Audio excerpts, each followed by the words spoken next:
On the morning of the third day, we then had two options for those that wanted to do gravel, to cross over via the R328 Swartberg Pass, the notorious Swartberg Pass, to Oudtshoorn. And then the alternative road for those that wanted to do tar was to go backtrack on the R407 through Meyringspoort, and we met at Oudtshoorn. On the same day, we had lunch at Oudtshoorn. We then went down via the R328, beautiful route through the pass, past a settlement called Ruiterbos, and we dropped down to 8 Bells Hotel, where we spent on the night of the 3rd. Morning of the 4th, we made our way into Mossel Bay to fill up with fuel and replenishments, and then we took the road, end destination being Maatjiesfontein, via two different routes. Steve and I went, we all went up to Riversdale, and from Riversdale through the beautiful passes of the R328, the Meiskraal Pass, Voetpad Kloof Pass, and then up to Ladysmith. Now, at the joint junction of the R323 and the R62, that's where Colin led the group that wanted to do tar. Via the R62, Barrydale, Montague, and right linking onto the N1 again via Toes River to Maatjiesfontein. That was quite a long loop. I remember Nick telling us that they covered about 480 kilometers on that day. Quite a long loop for those chaps. Steve and I went to Ladysmith. Then just before the little settlement of Zohar on the R62, we then went via the area called Bergplaas, the notorious Seweweekspoort Pass, actually a poort rather than a pass, beautiful dirt road that then cuts through Seweweekspoort. It's quite a lengthy route, I would say short of about 40 kilometers. And then on the northern side, as you get to the Elandsberge, we then took the dirt road there to the Rooinek Pass, where it turned into tar, and all the way to Lionsburg. Very beautiful environment.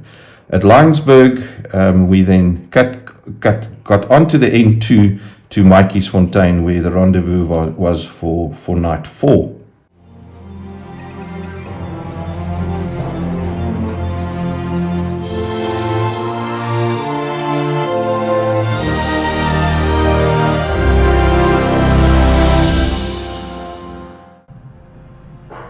Steve, this is the continuation of our second session, our series to our Outriders Spring Break.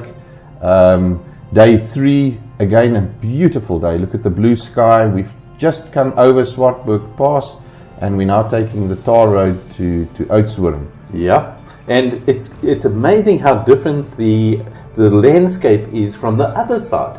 Now all of a sudden we've got the mountains. I think Kanga's coming up now, isn't it? That's correct, yes. You get the junction a bit further on, where we'll be turning right to get to Oudtshoorn, and if you turn left there, you're on your way to Kanga. There's also a site on the side of the mountains in this vicinity where you can actually see some of the caves. But as you were saying, I mean, on the other side of the mountain, it's Klein Karoo, it's warm area, and Janot.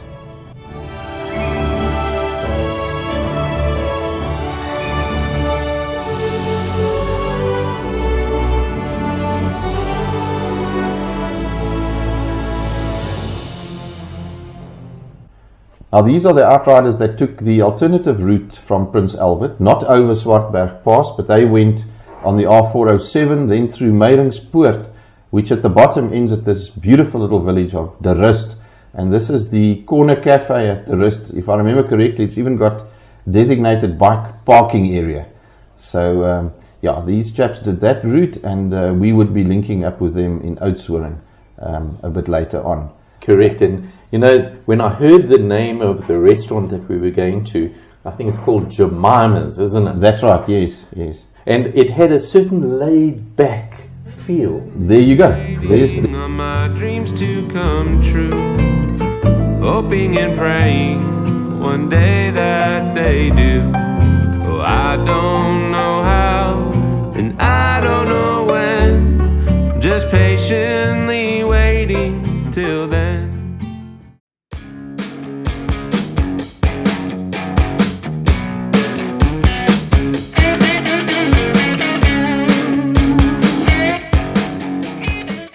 So this is just after Jemima's, but I think we better tell a story about Jemima. Yeah, now Jemima was introduced to us by Arthur the night before at dinner.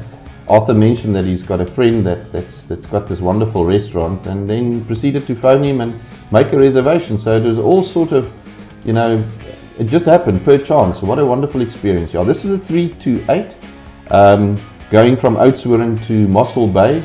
I was astounded with the amount of flowers each side. On either side of the road here, not expecting it, and this is a beautiful tar road for anybody that wants to do a bike trip. It's a bit off the beaten track, yet it's just in beautiful. It's in beautiful nick, and once again, beautiful open terrain and beautiful blue skies. What better? And I don't think if you can actually see it, Chris, but in the background there, look at the mountains that we're getting into. Because a little bit before 8 Bells, you get into that pass. Can you remember the name of the pass? The pass name on the map, it indicates the pass goes past a little village called Ruiterbos. So I'm going to call it Ruiterbos Pass. But I stand to be corrected on the name of that pass. But it eventually led us to 8 Bells Hotel, which was our destination for the day. Now, of course, the other two groups have joined.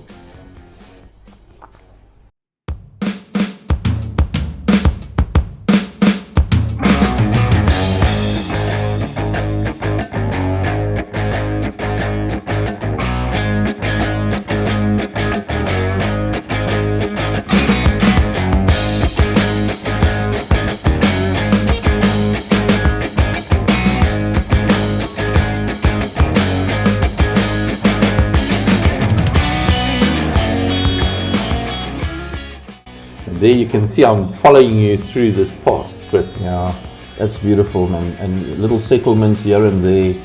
Not much traffic. I think there might have been one car and trailer that we passed on this pass on the way to 8 Bells Hotel. And of course, there was quite an incident on this pass. We had, unfortunately, young Hermie had a bit of an issue with his bike. That's right. We actually got to 8 Bells and we stopped and waited there, and we realized that Herman wasn't arriving. So we turned around and we found Colin and Herman on the side of the road here. That's me turning around to face the right direction. Herman, yes. Yeah, and this is where I said, thank goodness, Colin brought the gold ring, and in that gold ring side case was... Man, a jumper leads that could start a truck. Yeah. I mean, these things were like, the cables were as thick as my thumb, and the Goldwing, I mean, it's a strong bike, so at idle, it managed to rejuvenate the Bonnie, I would say. And that is how we then limped back. I think we did 2 stops. Yes. To get Herman back to 8 Bells, but thanks to Colin and the Goldwing. Yeah, and then this is the next morning. From my bungalow, I mean, it's the most beautiful sight. I thought I have to put these 2 pics in. And fortunately, we managed to get Tex Motors to take the Triumph, load it, and courier it back to Johannesburg. That's right. They were very helpful. We had good experience with BMW helping Ian, and with Triumph helping Herman. This is now the next morning, day 4, having left 8 Bells Hotel. We filled up at Mossel Bay, and then we headed through Riversdale got off at Riversdale, and we headed up via the 323 to Garcia Pass, to Ladysmith. Yes. Here we're going through Riversdale. That's right. Yeah, that's Riversdale. The R323 that took us right up. We're travelling in a northerly direction now, having come off the N2 towards Ladysmith.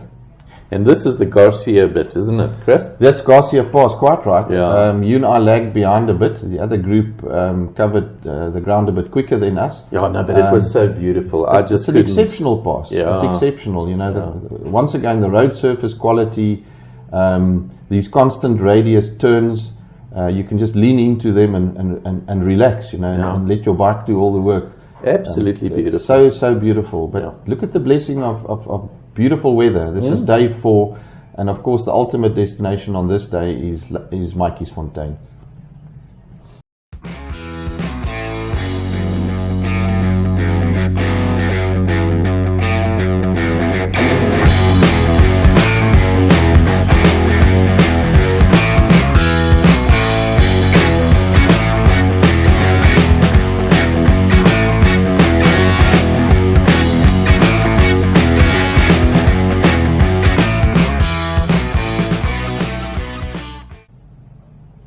So yeah, we're still making our way on the R323 to Ladysmith. Now just before the junction of Ladysmith, there are 2 routes. Look at the flowers. Yeah. You know, just look at the flowers. I mean, once again, where it wouldn't be expected.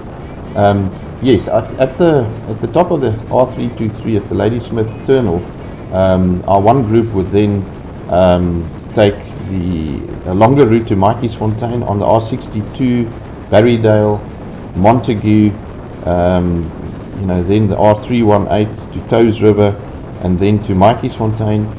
Steve, you and I took the R62 to Zohar, and just before Zohar, about 30 kilometers outside of Ladysmith, we turned left onto Seweweekspoort, and then through to Lionsburg and ultimately. But do you remember on this road, Chris, there was that cattle auction going on?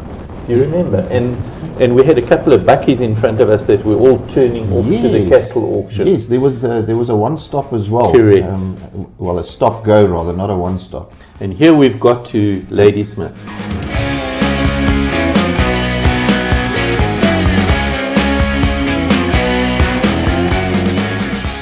Yes, Ladysmith, we stopped for a quick coffee and a sami here. In the background, that beautiful church. NG Kerk, die Nederduits gereformeerde kerk, that was abandoned in the 70s because they were concerned that it was going to collapse. It had structural deficiencies.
Here we are now in Seweweekspoort, sort of midway through, and we're now going into the central Karoo boundary, you know, from the Klein Karoo to the central Karoo, die Klein Karoo na die Groot Karoo.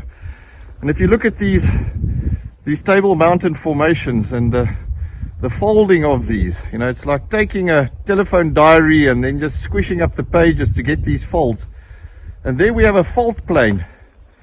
There's a fault plane there. So you had this folding event, and then much later you had these faults that just cut through everything, and that shifted things even more, but not in a harmonious way. That would break these sediments up. So the fault came at a different angle, different forces much later, and then actually faulted or shifted. Now the whole gorge would have been formed by a massive river flowing through here. And that river was probably driven in the last massive continental glacier time, when these sediments were already formed. And you can imagine this water pushing to get through back to the sea, and how it would have come through this gorge, rolling boulders and causing massive erosion, as we see it today.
So Chris, this gorge is how long? It's about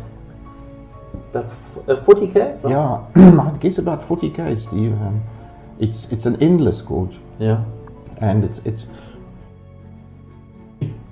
its contrasts are invariable. I mean, it's got vegetation that changes. It's got rock formations that changes. You cross multiple little rivers and streams, and it just seems to roll on forever. It is so beautiful, so unspoilt. There's no indication of human presence, except for the odd bucky that passed us. There's not a cigarette butt. There's not a piece of plastic. It's just a beautiful, unspoilt environment. I must say that the Cape roads are really well looked after. I mean, they obviously go through this and clean it regularly, and look after it. I mean, it is like, let's face it, it's a national treasure, really. Oh yes, no, it's a protected zone, but as you said, the difference is it's maintained. It's looked after, and the maintenance is not in excessive grading, or you don't actually see any influence of human beings there, except for the presence of this beautiful road. Now, of course, do you remember our tradition? So the tradition is coming up. It can't be too far in the future here. The tradition of tasting the water. Yeah, we got to have water. Wherever there's clear, clean, natural water, the undertaking is stop and have a drink. Besides the fact that we were quite parched at this stage.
Oh, it's magnificent.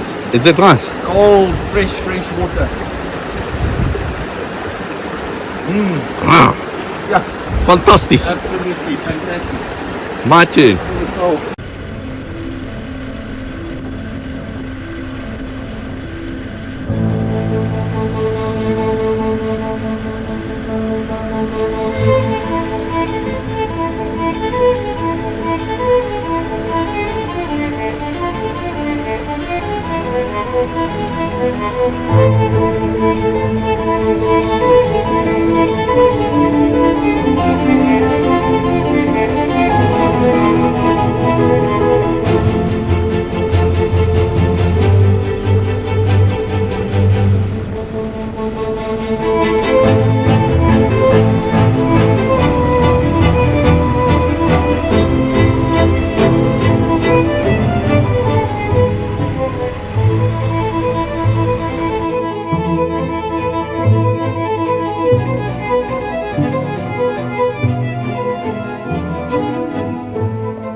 Yes, of course, the Sewe-Week-Spoor, this gravel road is the way to get to the other side of what is called the Klein Swartberg. Now, previous day we've been over the Groot Swartberg, and this is now the Klein Swartberg. It's all an extension of the same Swartberg mountain range, which is 270 kilometers long. You can actually see it, Chris, if you look into the mountains, that it is the same kind of structure. Totally the same structure, the same rock formations, just a variation. And the one was a mountain, and here we've got a gorge. It's absolutely beautiful. And again, even the little bridges over the rivers, and you can see that people have actually put one stone on top of the other. Yes. Just as, what is that for? Like memories or something? I think there are people that pass through, and then they leave memories, and sometimes they leave messages. I've seen stones being packed like that for people that go past a road frequently. They would say, "I was here," or "You don't have to give me a lift anymore," or whatever the message may be. Okay. I've seen those as well. But I think the ones that we saw was probably a group of people that left a little bit of architecture there, packed some stones. So I think actually we're coming pretty much to the end of the gorge now, aren't we? Because I think Yes. we go around the corner here, and then there was something in particular that happened at the end of this gorge. Oh my golly, there's always some surprises on the road, and I wanted to go and just stretch a leg there in the flowers, Steve. So I thought I'd give you some privacy, and I walked about 50 meters towards the flowers, into the game fence, and as I was taking a break, this voice all of a sudden said to me, "You are trespassing. This is a restricted zone. You are trespassing." And I remember looking back at you and asking, "Did you hear that?" Well, I thought it was my cell phone, so I took my cell phone out there, and then it said, "You are being monitored." Yes, you're being monitored. This is a protected zone. So, of course, it's amazing how when you hear a voice that is not part of the group, you get a muss of the skrik. I jumped 2 feet high, and then I looked at you, and then I asked you, "What was this?" You said you didn't know. No. And then as I moved again, it spoke to me again, and I looked up, and in the tree next to me was this camera, and it's obviously motion detected with a recording, Yes. telling you that you're in a restricted zone. Very effective, I would say. Yeah. And then we got to our next stop. We got to our next stop, Maatjiesfontein. Now, this is after we travelled quite a long dirt road from the top end of Sewe-Week-Spoor to Lionsburg, and then from Lionsburg to Maatjiesfontein. On that dirt road, it was a beautiful dirt road.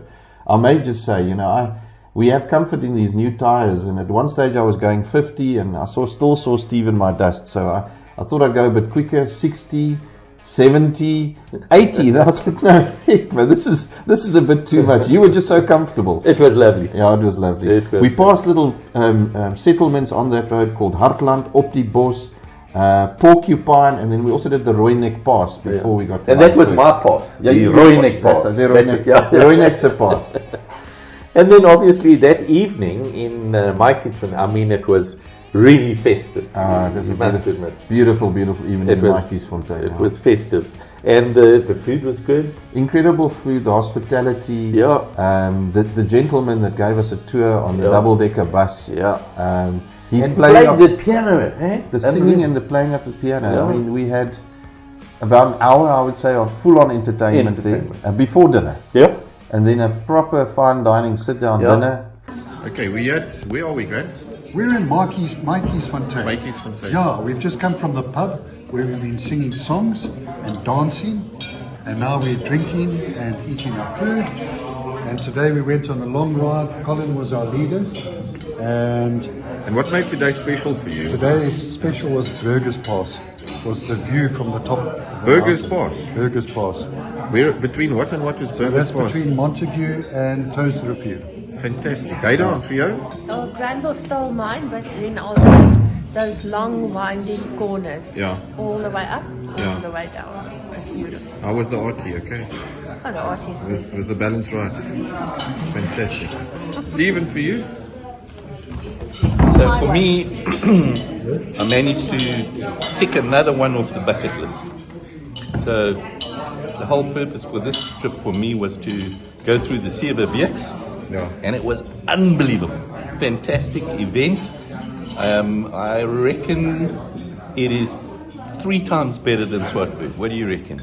I think you're spot on, bud. Yeah. Even Meiringspoort has to take a second, maybe. Yeah. Yeah. And I must say that the little tram, my little sewing machine, Yeah. is running like a dream. At hummed, eh? It just hummed a lot. Tell me, what was the sort of average speed there on the gravel road?